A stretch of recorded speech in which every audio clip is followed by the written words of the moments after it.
ဟာဟဲ့လူခမရဗျာကြည့်ရတာငါပြင်းလို့ပဲလဲနေတယ်ငါပြတာသေးသေးလေးနဲ့တနေ့ကကြိုးစားဖို့ငါမမြရအောင်အခု9000တကောင်းကောင်းမိတယ်နေပေါင်းခမရဘူးလေကျွန်တော်စီးပွားရေးတစ်ပတ်တရားဗျာဒီမှာစိတ်ရှုပ်လို့ခဏအပန်းလာဖြေတာခမရအကြံဉာဏ်တွေလိုပြောကျွန်တော်ပေးလို့ရတယ်အကြံဉာဏ်လောက်အောင်ပါအကြံဉာဏ်လေးနံပါတ်1ချက်ကခမရဒီလိုအိပ်ပြီးတော့ငါမြရတော့ခမရမီးဖို့ရှိမှာမဟုတ်ဘူးနံပါတ်2ချက်ကဒီကန်းအရန်သေးတယ်ခမရငါမမြပြီးကျင်လို့ရှိရင်ပိုက်ခွန်အကြီးဝယ်ချောင်းတစ်ခုသွားပွားလို့ရှိရင်ပိုက်ခွန်နဲ့ဖန်အဲ့ဒါဆိုငါအများကြီးခမရရလိမ့်မယ်အဲ့လောက်ငါအများကြီးပြီးတော့ကျွန်တော်ဘာလုပ်ရမလဲအဲ့လိုရတော့ခမရဈေးမှာတက်ရောက်မှာပတ်စံအများကြီးရမှာပေါ့ဗျာကဲအဲ့ဒီပတ်စံတွေအများကြီးရတော့ကျွန်တော်ဘာလုပ်ရမှာလဲအဲ့လိုပတ်စံအများကြီးရတော့ခမရလေတစည်းဝယ်ပြီးပိုက်ခွန်တွေအများကြီးထားပြီးငါးတွေအများကြီးခမရထပ်မိမယ်လေဗျာကဲအဲ့ဒီငါးတွေရတော့ဘာလုပ်ရမှာလဲဟာခမရတကယ်ငါစားပဲတွေ့ရအောင်ပတ်စံအများကြီးထည့်ရမယ်အဲ့ဒါတွေနဲ့ခမရလုံကောင်းကိုထက်ချစ်ခမရဝင်နှန်းတွေထားလိုက်ထားပြီးလို့ရှိရင်တို့အလုံးမှာလွတ်ထားလိုက်ပြီးလို့ရှိရင်ခမရအေးချင်းတနေရာမှာခမရအေးစေးအနားယူလို့ရတယ်ဗျာအခုတော့ကျွန်တော်ဘယ်လိုနေရလို့လဲအေးစေးပဲနေရတာမဟုတ်ဘူးလားဒါစားနေတယ်အဲ့ဒါပေမဲ့မတူဘူးလေဗျာခမရအင်ကြီးအကောင်းစားတွေ brand တွေဝယ်လို့ရတာပေါ့ဒီအင်ကြီးကကျွန်တော်မေကျွန်တော်8000နဲ့ပဲဝယ်ပေးတဲ့အင်ကြီးကျွန်တော်အရန်တန်ဖိုးထားတဲ့အင်ကြီး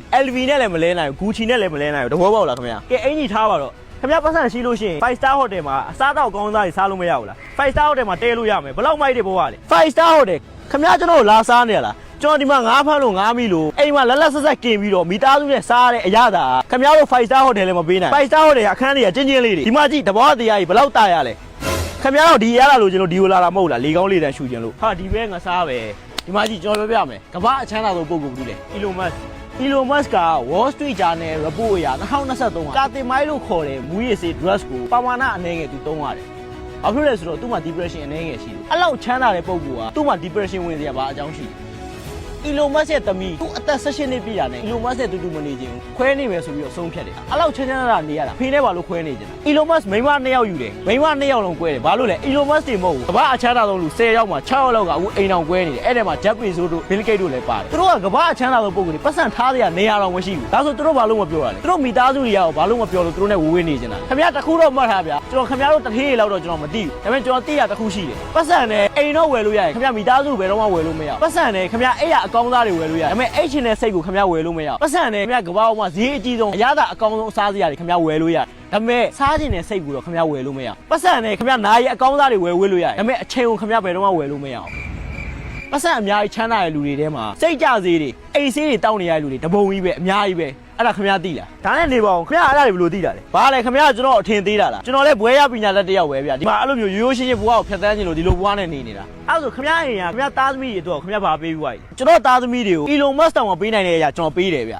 ဘာပေးတာလဲအချိန်ကျွန်တော်သားသမီးတွေကိုကျွန်တော်အချိန်ပေးတယ်ဒါဆိုသူတို့ရဲ့အနာဂတ်တော့ခင်ဗျားဘာလုပ်ပေးပြီးွားလဲဟောအနာဂတ်တော့ဘာလဲကြောင်းထားပေးတာလေသူတို့ပညာသင်ပေးတယ်လေဘာလဲနိုင်ငံခြားမှာဘာလဲအစင်းမြေကြောင်းတွေထားပေးနိုင်မှာမိဘတာဝန်ကြီးတာလားကျွန်တော်သားသမီးကိုကျွန်တော်ပတ်စံအများကြီးရှာခဲ့ပြီးတော့အမွေတွေပေးခဲ့မှလည်းမဟုတ်ကျွန်တော်အမွေပေးမဲ့စကားတခုံးပဲအဲ့ဒါဘာလဲဆိုတော့ပတ်စံအများကြီးဘလို့ရှားအောင်လဲထက်ပတ်စံနည်းနည်းနဲ့ဘလို့ဖူးလုံးအောင်ဘလို့ရောင်ရဲတင်းတိမ်အောင်ဘဝကိုအေးချမ်းဘလို့နေရမလဲဆိုတဲ့စကားပဲကျွန်တော်အမွေပေးခဲ့မှာအခုကျွန်တော်ပတ်စံနဲ့ကျွန်တော်ဝယ်ထားတဲ့အိမ်နှလုံးရှိတယ်ဗျာတစ်လုံးကကျွန်တော်မိသားစုနေတယ်တစ်လုံးကလူငါးတင်ထားတယ်အဲ့ရတဲ့ပတ်စံနေနဲ့ကျွန်တော်မိသားစုလောက်တယ်ဗျာစားလို့ရတယ်ကျွန်တော်သားသမီးကိုကြောင်းထားလို့ရတယ်စေးဖို့ဝါကရတယ်အခြေခံလိုအပ်ချက်တွေပြည့်စုံနေပြီဗျာကျွန်တော်ဘာလို့လောဘတွေတက်ပြီးအပူပင်တွေယူမှာလဲဗျာအေးချမ်းဖြတ်သန်းမှာပေါ့အဲ့ဒါဆိုခင်ဗျားပြောချင်တာကျွန်တော်အခုလုပ်နေတဲ့စီးပွားရေးတွေကျွန်တော်ရဲ့ချမ်းသာမှုတွေဘာမှအသုံးမဝင်ဘူးအဲ့လိုကျွန်တော်မပြောပါဘူးဆိုတာရီမန်းချက်ချင်းမတူဘူးဗျကျွန်တော်ပြောချင်တာခင်ဗျားအခုလုပ်နေတဲ့စီးပွားရေးကမိသားစုပတ်ဝန်းကျင်ကိုထိခိုက်နေတာမယ်လူအတိုင်းဝိုင်းကိုထိခိုက်နေတာပြီးတော့ခင်ဗျားပြာစားခြင်းနဲ့ရည်ရွယ်ချက်သက်သက်နဲ့ဆိုရင်ခင်ဗျားအပူပင်တောကားတွေပဲခင်ဗျားများမှာခင်ဗျားအခုလုပ်တဲ့စီးပွားရေးက